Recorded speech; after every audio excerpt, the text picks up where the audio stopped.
안녕하세요. 사랑하는 성도 여러분. 한 주간 동안 은혜 가운데 잘 지내셨는지요?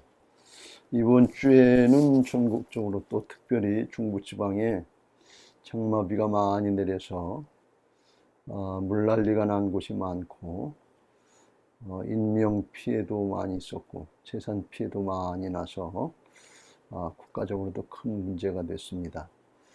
어려움을 겪는 가정들, 또 여러 이재민들, 하나님의 도우심이 함께 하시기를 기도드립니다. 우리 교회 건축공사는 지난 한 주간 동안 비가 왔지만 그래도 철거 작업은 계속돼서 주택 두 채는 헐려져 나갔고 그리고 이제 건축 자재 분리해서 수거하는 이런 일들이 진행되고 있는데 앞으로 한 2주간 정도 걸리게 된다고 합니다. 이를 위해서도 기도해 주시길 부탁을 드립니다. 지난주에는 사무엘하 15장 1절부터 12절 말씀을 본문으로 삼아서 내가 반역 죄인이었습니다 라는 제목으로 함께 은혜를 나누었습니다. 오늘 본문의 말씀은 압살롬이 드디어 반란을 일으키는 내용입니다. 다윗이 우리아의 아내 밧세바를 범하고 우리아를 전쟁터에 내보내서 죽게 했는데 그때 하나님께서 진노하셔서 나단 선지자를 통해서 내 가정에서 재앙이 그치지 않게 될 것이다 하고 그렇게 징계를 하셨습니다. 그 결과로 다윗의 자식들 간의 강간과 살인사건이 일어나고 드디어는 또 압살롬이 반란을 일으키고 다윗 왕을 죽이려고 하는 이런 끔찍한 일이 일어났습니다.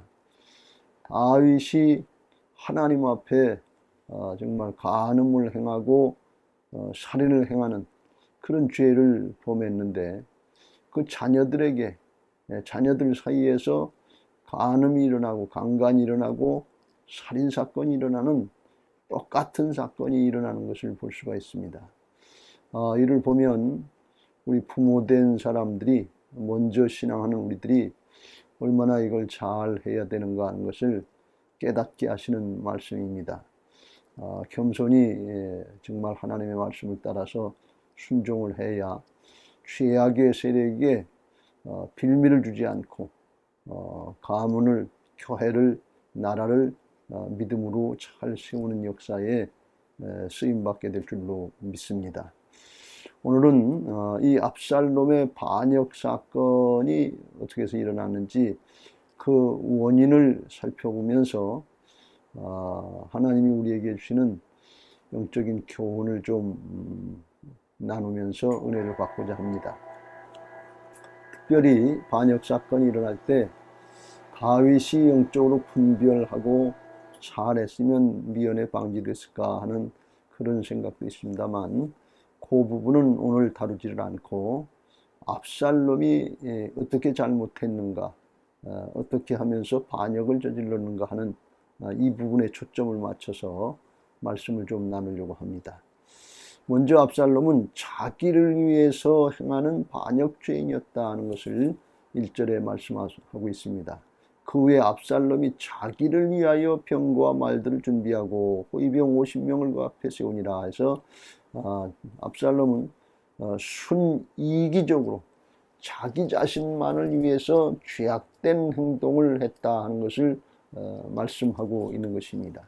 이 자기를 위해서 신앙을 하고 살아가는 거 이게 지극히 당연한 것 같은데 영의 세계에서는 이게 얼마나 무서운 일이고 사단에게 얼마나 이제 이용을 당하고 속게 되는 일인가 하는 것을 오늘 본문을 통해서 우리가 깨닫게 됩니다.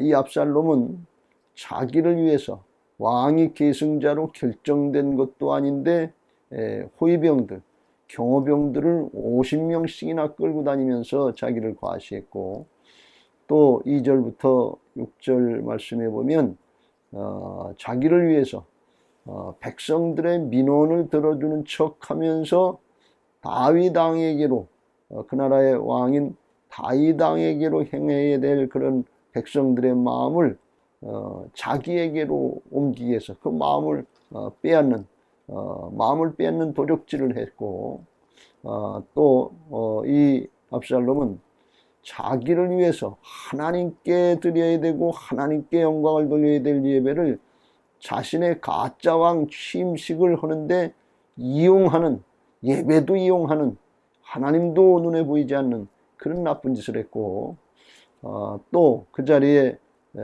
이제 초청해서 참여한 한 200명 정도의 왕족이나 귀족들에게도 이유도 모르고 하고, 들러리를 서게 하고, 이용하는 아주 자기를 위한 이기적인 그런 모습으로 반역을 했다 하는 것을 말씀하고 있습니다.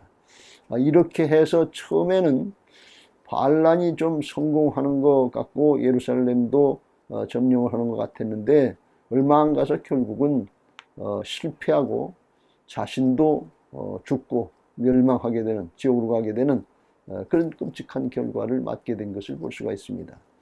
그건 왜 그런가 하면 하나님의 방법이 아니라 사단이 주는데 마음을 뺏기고 거기 속았기 때문에 그렇습니다. 요한복음 10장 10절 말씀에 도적이 오는 것은 도적질하고 죽이고 멸망시키려고 하는데, 사단에게 마음을 뺏기고 속으면 결국은 죽음의 길로 가고 영원한 멸망의 길로 가게 되는데, 압살롬이 자기를 위해서 한 것이 좋은 줄 알았는데 이건 사단의 방법이라서 사단에게 속아서 마음도 뺏기고 인생도 죽고 영혼도 멸망당하는 그런 사단의 희생물이 된 것을 볼 수가 있습니다. 그렇습니다. 그래서 오늘날 우리도 자기를 위해서 신앙을 하면 좋을 것 같지만 그 결과는 이 압살롬처럼 이렇게 망하게 되고 죽게 된다고 하는, 멸망의 길로 가게 된다는 사실을 잘 알고 우리는 이를 특별히 경계해야 될 줄로 믿습니다. 성경에 보면 사울 왕은 아말렉과의 전투에서 하나님께서 함께 하셔서 이기게 하셨는데, 사무엘상 15장 12절에 보면 자기를 위해서 기념비를 세우고 그랬어요. 자기가 잘한 것처럼 하나님의 이름은 드러내지 않고 자기 이름을 드러내려고 기념비를 세우고 자기를 높이려고 그랬는데, 그 사울왕도 결국은 하나님께 버림을 받게 되고 전쟁에서 패하고 블레셋과의 싸움에서 죽게 되는 그런 좋지 못한 결과를 맺게 된 것을 볼 수가 있습니다. 그런가 하면 출애굽기 32장 7절 8절에 보면 광야 이스라엘 백성들이 모세가 시내산에 올라가서 하나님의 법을 받으려고 할 때 40일이 돼도 40일이 되도록 내려오지 않으니까 죽은 줄로 생각하고 자기들을 위해서 송아지를 부어 만들고 우상을 만들고 예배하면서 그게 자기들을 애굽 땅에서 인도해낸 신이라고, 하나님이라고 이와 같이 스스로 속는 그런 모습을 볼 수가 있어요. 그 광야의 이스라엘 백성들이 자기들을 위해서 이 하나님도 이 우상도 막 만들 수 있는 것으로 생각했는데, 그 광야의 이스라엘 백성들 그만 광야 가운데서 죽어갔고 가나안 땅으로 들어가지 못하게 됐던 것을 볼 수가 있습니다. 그렇습니다. 이와 같이 자기를 위해서 신앙을 하고 자기를 위해서 인생을 살면 자기 행복을 취하고 자기 자아 성취를 하고 좋을 것 같은데 그걸로 끝나는 것입니다. 세상의 것으로 끝나고 결국은 하나님 앞에 심판을 받게 되고 영원한 멸망의 길로, 망하는 길로 가게 된다 하는 것을 우리가 잘 깨달아야 됩니다. 그래서 우리들은 여기 땅에서 신앙하는 동안에 잠시 잠깐 동안 눈에 보이는 현실에 속아서 나만을 위해서 이기적인 욕심을 따라 행하는 자기를 위한 신앙을 하면 안 되고 정말 하나님 앞에 바른 신앙을 해야 됩니다. 하나님의 말씀을 따라서 하나님의 영을 따라서 신앙을 해야 됩니다. 그런데 이게 잘 안 됩니다. 왜 그래요? 우리 인생들이 타고날 때부터 태생적인 반역죄인들로, 반역죄성을 가지고 태어난 죄인들이기 때문에 그렇습니다. 이게 무슨 말씀인가 하면 인류의 조상인 아담과 하와가 하나님께서 먹으면 반드시 죽게 되겠다는 선악과를 따먹고 창세기 2장 16절 17절 만왕의 왕 되신 하나님의 명령을 어기고 마귀의 말을 듣고 선악과를 따먹고 자기가 하나님 노릇하고 자기가 왕 노릇하려고 하는 반역죄를 지은 아담과 하와의 후손들이기 때문에 그렇습니다. 그래서 그 반역 죄성을 가지고 태어난 인생들이기 때문에 자기를 위해서 사는 것이 이게 당연한 것 같고 편한 것 같고 익숙하고 자연스러운 모습이 되는 걸 볼 수가 있어요. 그래서 사람들 누구든지 다 자기가 자기 것 챙기고 자기를 위해서 사는 것, 이게 뭐 잘못된 건가? 그렇게 할 정도로 그렇게 죄된 삶을 사는 것이 우리 인생들의 모습이요 신앙인 것입니다. 그런데 그렇게 신앙을 하면 압살롬처럼 결국은 사단에게 속아서 멸망을 당하고 다 뺏기게 된다는 사실을 알고 성경에서 말씀한 것처럼 먹든지 마시든지 뭘 하든지 하나님의 영광을 위해서 행하는 그런 복된 신앙을 하시기 바랍니다. 고린도전서 10장 31절 이후에 바울을 통해서 말씀하신 것처럼 하나님의 영광을 위해서 산다고 하는 것은 자기의 유익을 위해서 신앙하고 살아가는 것이 아니라 다른 사람의 유익을 위해서 먼저 생각하고 행할 때 하나님이 살아계셔서 하나님이 공급해 주시고 하나님이 더해 주셔서 더 복되게 하고 다른 사람들에게도 이제 복음이 전해지고 구원의 열매가 맺어지는 그런 은혜를 누릴 수 있게 되는 것입니다. 바라기는 하나님 앞에 이제 거듭난 하나님의 자녀들로서 자기를 위해서 하는 삶이 아니라 주님을 위해서 하나님의 영광을 위해서 살려고 할 때 하나님의 나라의 역사에 쓰임받고 하나님의 은혜와 축복을 누리면서 다른 사람에게도 생명의 구원의 결실을 맺게 하는 그런 복된 삶을 사시길 주의 이름으로 축원합니다. 하나 더 살펴보면 압살롬이 그렇게 반역죄를 범했던 것은 그 아버지 다윗과의 사이에서 중심으로 회개하고 용서가 이루어지지 않았기 때문에 그렇다 하는 것입니다. 진실한 용서와 진실한 회개와 진실한 용서가 이루어지지 않았기 때문에 그렇습니다. 압살롬은 자기 형 암논을 죽이고는 자기의 외가가 있는 아람 땅 그슬루다 도망가서 3년 동안 지냈습니다. 다윗 왕이 그 아들을 그리워하니까 요압의 중재로다가 돌아오기는 했지만 진정으로 회개를 하지 않았어요. 진정으로 또 용서를 받지 못했어요. 그래서 어정쩡한 가운데서 관계가 부자간의 관계가 회복되지 않아서 2년 동안 만나지도 않고 화해도 안 하고 그러다가 결국은 그것들이 응어리지게 되고 나중에는 결국은 반란 사건으로 이어진 것을 볼 수가 있습니다. 그렇습니다. 죄악은 세월이 지난다고 해서 저절로 해결되는 것이 아닙니다.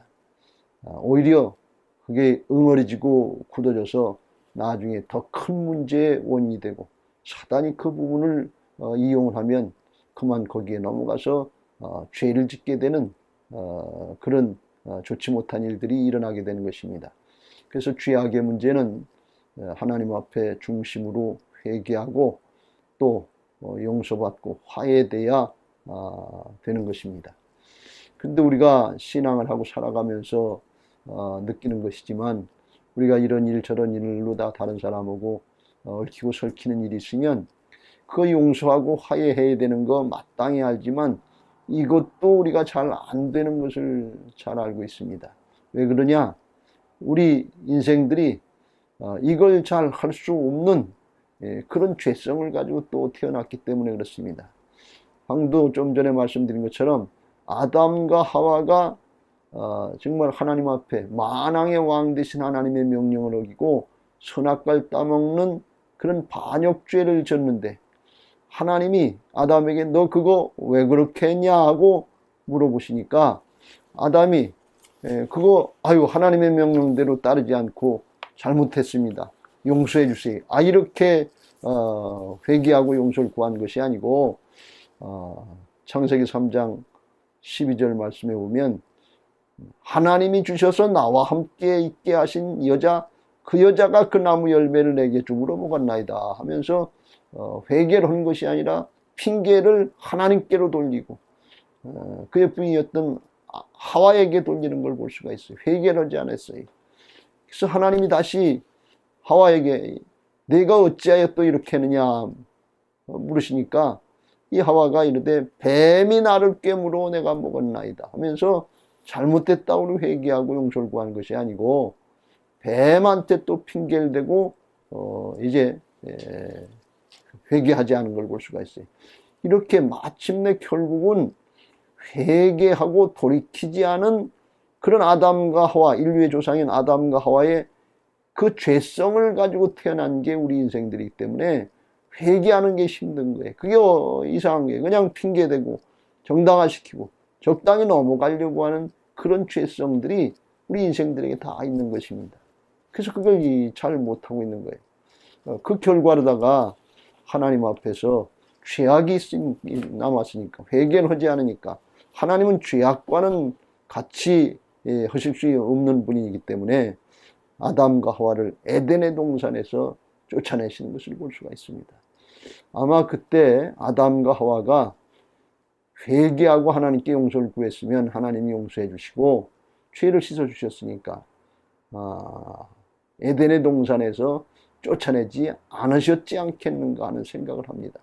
그런데 회개하고 돌이키지 않았기 때문에 에덴의 동산에서 쫓겨나고 하나님 아버지 품에서 쫓겨난 인생들이 되니까 그때부터 우리 인생들에게 근원적인 결핍, 근원적인 부족, 근원적인 불안과 두려움이 생긴 거예요. 아이가 마치 부모의 손을 놓치고서 불안하고 떠는 것처럼 그와 같은 모습이 된 거예요. 그래서 우리 인생들은 자기 장래에 대해서 불안하고 두렵고 부족하고 그래서 자꾸 자기가 뭘 열심히 하고 자기를 위해서 욕심을 부려야 되는 걸로 생각하고 이런 삶을 사는데 아무리 해도 그 욕심을 채울 수가 없고 불안과 불만족, 불안을 채울 수 없고 결핍을 채울 수가 없어서 두렵고 불만족한 삶을 살다가 죽을 수밖에 없는 그런 인생들인 것입니다. 그래서 이 근원적인 불안, 근원적인 결핍, 이건 돈을 조금 더 벌고 뭘 조금 더 소유한다고 해결되는 게 아니고 권력을 얻고 힘이 생겼다고 해서 불안이 없어지는 게 아니라는 것입니다. 하나님 아버지의 품을 떠난 것이 그 문제의 원인이기 때문에 하나님 아버지 품으로 돌아갈 때 그때 하나님 아버지의 은혜로다가 해결되는 것이 이 근원적인 결핍의 문제요, 근원적인 불안의 문제인 것입니다. 이거 잘 나타난 것이 당자의 비유에 나타나 있습니다. 당자가 나가서 자기 마음대로 하면 잘 될 줄 알았는데 다 까먹고 돼지 지엽 열매를 다 먹고 살려고 해도 그것도 없어 죽게 됐을 때 그때 비로소 자기가 아유 이렇게 부족하고 모자란 존재인가 하나님과 아버지께 죄를 지었다는 걸 그걸 깨닫고 돌이키는 걸 볼 수가 있어요. 15장 누가복음 15장 21절 아버지 내가 하늘과 아버지께 죄를 지었사오니 지금부터는 아버지의 아들이라 일컬음을 감당하지 못하겠네다 하면서 품꾼의 하나로 자원해서 이제 아버지의 뜻을 따르겠습니다. 하나님 아버지의 주권과 주권을 인정하고 따르겠습니다. 이렇게 하고 자기 주장을 하지 않겠습니다. 회개하고 아버지 품에 하나님 아버지 품에 안기니까 아버지는 제일 좋은 옷을 내어다가 입히고 손에 가락지를 끼워주고 발에 신을 신기고 살진 송아지는 잡아다가 동네 잔치를 베풀어주고 기뻐하고 즐거워하시는 걸 볼 수가 있어요. 아버지 품으로 돌아오니까 자기를 위해서 자기가 한 게 아닌데 모든 부족한 것들이 채워지고 불안했던 것들, 죽을까 봐 겁냈던 것들, 이런 근원적인 두려움들과 불안들이 다 해결되는 걸 볼 수가 있어요. 누구 때문에? 아버지 때문에. 그렇습니다. 여러분 이게 회개이고 근원적인 회개이고 이게 하나님 앞에 믿음 생활인 것입니다. 하나님 앞에 중심으로 돌이키면 하나님께서 책임져 주시는 거예요. 원래 에덴 동산에서 하나님이 책임져 주시는 삶을 살았지 사람이 노력해서 사는 삶을 산 게 아니에요.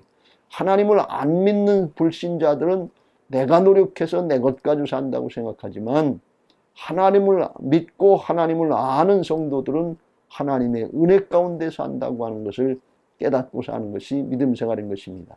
그때 참 평안과 이제 기쁨과 감사가 있게 되는 것입니다.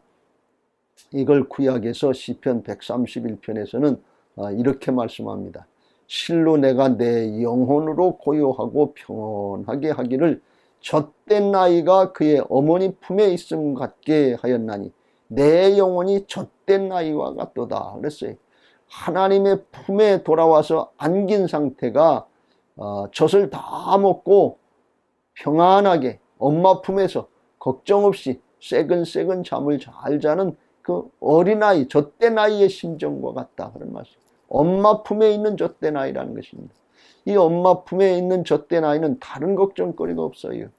이제 자기 모든 이제 욕구가 다 채워졌고 더 이상 결핍이 없어요.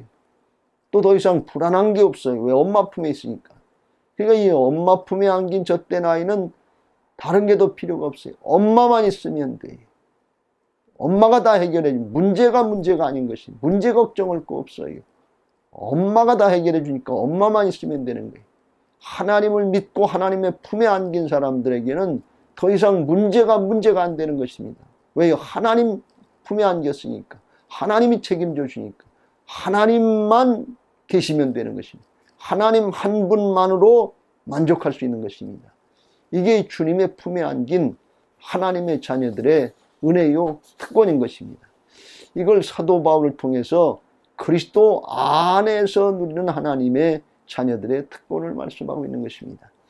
데살로니가전서 5장 16절 이후에 항상 기뻐하라, 쉬지 말고 기도하라, 범사에 감사하라, 이것이 그리스도 예수 안에서 너희를 향하신 하나님의 뜻이다 이렇게 말씀합니다. 그리스도 예수 안으로 들어갈 때 주님이 문제도 염려거리도 다 지켜주시고 해결해 주시는 거예요. 그래서 항상 기뻐할 수 있고 범사에 감사할 수 있고 주님과 영적으로 교제가 일어나는 그런 은혜가 있다 하는 것입니다.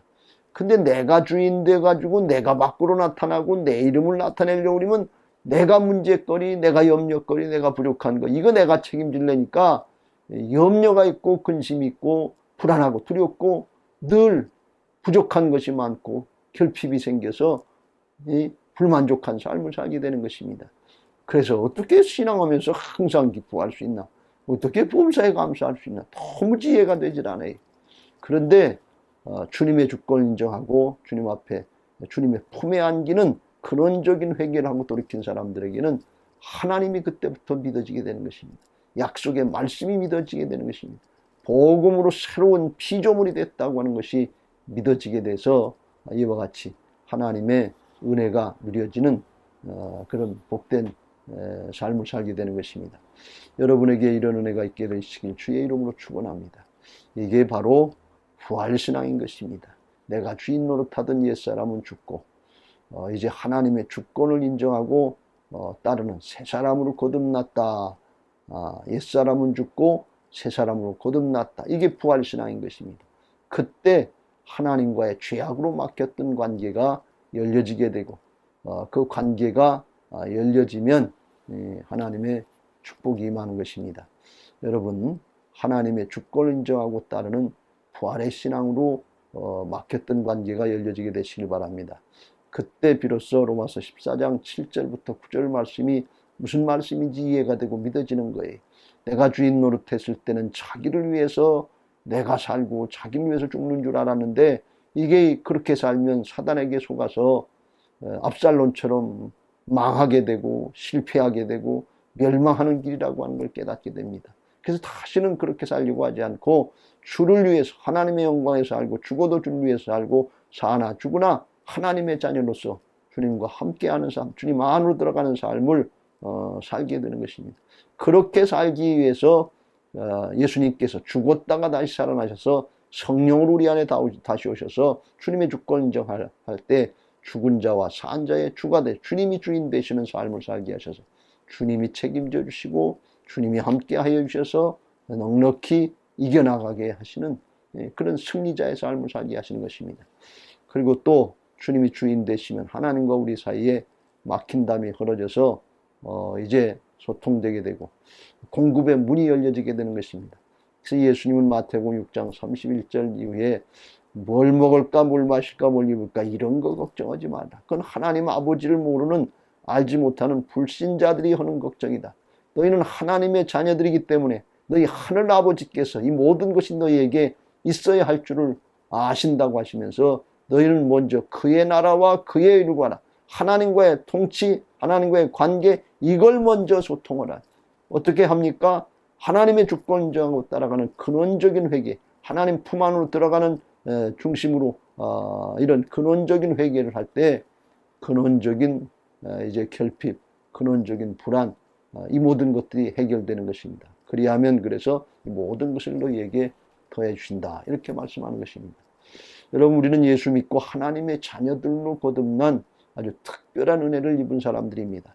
그런데 하나님 아버지가 안 계신 것처럼 영적인 고아와 같이 자기를 위해서, 내가 나를 위해서 힘들고 어렵게 사는 그런 신앙하지 마세요. 그거 힘들고 어렵고 결국 사단에게 속는 것입니다. 예수님이 그렇게 살게 하지 않으시려고 요한복음 14장 18절 내가 너희를 고아와 같이 버려두지 아니하고 너희에게 오리라 그래서 예수님이 십자가 지시고 부활하시고 성령으로 다시 오셔서 그날에 내가 아버지 안에 너희가 내 안에 내가 너희 안에 있는 것처럼 우리가 주님 안으로 들어갈 수 있도록 회개하고 주님 안에서 신앙할 수 있도록 이렇게 다 만들어 주신 것을 믿으시기 바랍니다. 이게 복음인 것입니다. 여러분, 그냥 놔두면 우리는 평생 내가 인생의 주인 줄 알고 반역 죄성을 가지고 태어나서 여전히 불신앙하고 불순종하면서 만왕의 왕 되신 하나님을 반역하는 죄를 짓고 살면서도 그걸 모르고 살다가 그리고 그 죄성을 따라서 결국은 실패하고 인생 실패하고 멸망의 길로 갈 수밖에 없는 불쌍한 존재들이었습니다. 정말 반역죄인들이었습니다. 근데 예수님이 우리의 반역죄, 우리가 정말 죄인 되었을 때, 원수 되었을 때 죽고 사셔서 다 구원해 주시고 믿기만 하면 주님 안에서 새 사람이 되게 하시고 주님이 성령으로 임마누엘로 함께 하시는 역사를 보면서 하나님의 자녀들로서 승리하는 삶, 이기는 자의 삶, 기쁘고 즐거운 자의 삶을 살아갈 수 있도록 특권을 누리는 하나님의 자녀들이 된 것을 믿고 부활신앙하시길 주님의 이름으로 축원합니다. 그러면서 그 은혜를 누리고 나도 복을 받고 우리의 자손들도 복을 받고 다른 사람도 복을 받게 하는 복의 근원들이 되시고 나도 변화받고 다른 사람도 변화시키는 주님 안에서 새 사람이 되게 하는 그런 변화의 주역들이 되시길 바랍니다.